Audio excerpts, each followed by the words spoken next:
নিজের আত্মীয় পরিজন, নিজের লোক যে এতটা নেগেটিভ হতে পারে, এত তাদের খারাপ চিন্তাভাবনা হতে পারে, তো ফেসবুকে ভিডিও করতে না আসলে হয়তো কোনো দিন জানতেই পারতাম না। তো কেমন আছেন বন্ধুরা? আশা করি সবাই খুব ভালো আছেন। কাকলির সংসারের আরও একটি ব্লগে আপনাদের স্বাগত জানিয়ে আজকের ব্লগটি শুরু করছি। চলুন দেখে নিই আজ আমার সংসারে কত রকমের কাজকর্ম, সব কিছু নিয়ে আমি ভিডিও বানিয়ে থাকি। তো আজ তিশান ওর পাপা সবারই ছুটি আছে, ওরা সবাই বাড়িতে আছে। আর আজকে তো সকাল থেকে আমার অনেক কাজ বেড়ে গেছে। তিশান ঘুম থেকে উঠেই ঘ্যান ঘ্যান করছে, ম্যাগি খাবে। তো ওকে আগে ম্যাগিটা বানিয়ে দিয়েছি, দিয়ে সকালের খাবার দাবার ওদের সব দিয়ে আমি স্নান করে পুজো দিয়ে চলে এসেছি সোজা রান্নাঘরে।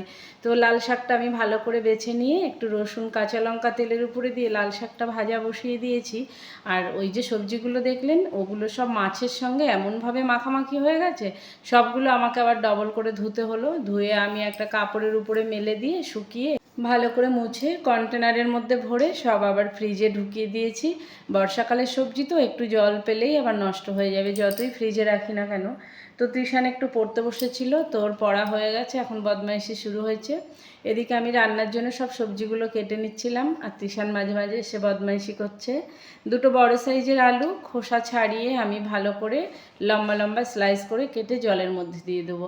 শশাগুলো কেটে রেখে দিই, তাহলে দুপুরে খেতে দেওয়ার সময় তাড়াতাড়ি করে দিতে পারবো। আর এদিকে নিয়ে নিয়েছি 3খানা উচ্ছে। এই 3টে উচ্ছে আমি কেটে নেব, একটু আলু কেটে দিয়ে আর একটু মাছের পেটি টুকরো টুকরো করে কেটে নিয়ে, ওটা আমি যেভাবে রান্না করি, আগেও কয়েকবার করেছি আপনারা দেখেছেন। আমাদের বাড়িতে ওই তেঁতোটা ওরা খুব ওইভাবে ভালো খায়, লঙ্কা ছাড়া। উচ্ছে আলু আর একটু যে কোনো মাছের মাথা বা পেটি বা চুনো মাছ এই সব দিয়ে একটু ঝোল করে দিলে ওরা খুবই ভালো খায়। তো উচ্ছেটাও কেটে নিচ্ছি। তো আমি প্রথমেই একটা কথা বললাম যে নিজের আত্মীয় স্বজন এত খারাপ হয়। তো ফেসবুকে ভিডিও করতে এসে সবার স্বরূপটা আমি দেখলাম, কে কেমন মেন্টালিটির মানুষ। তো আরও দেখছি, হয়তো আরও দেখব, জানি না ভিডিও করতে পারবো কিনা শেষ পর্যন্ত।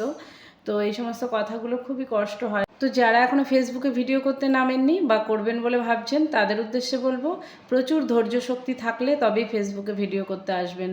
ধৈর্য না থাকলে একদমই নামবেন না, তাহলে মাঝপথে প্রচণ্ড কষ্ট হবে আপনার।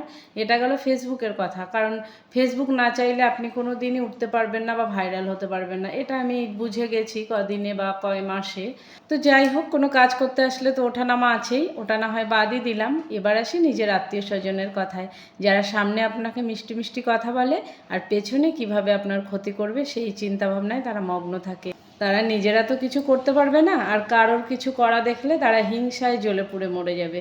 কিন্তু এই সব কথাগুলো যখন আপনি শুনতে পাবেন, আপনার কানে আসবে, বড্ড মন খারাপ হয়ে যাবে। আমাকে তো ইদানিং বাড়ির থেকে বলা হচ্ছে যে সব কিছু ছেড়ে দাও, নিজের শরীর খারাপ হয়ে যাচ্ছে। তো কি করি বলুন তো, কিছুই কুলকিনারা খুঁজে পাচ্ছি না। এতটা এসে এত কষ্ট করে ভিডিও করে তারপরে পিছিয়ে যেতেও খুব কষ্ট লাগছে।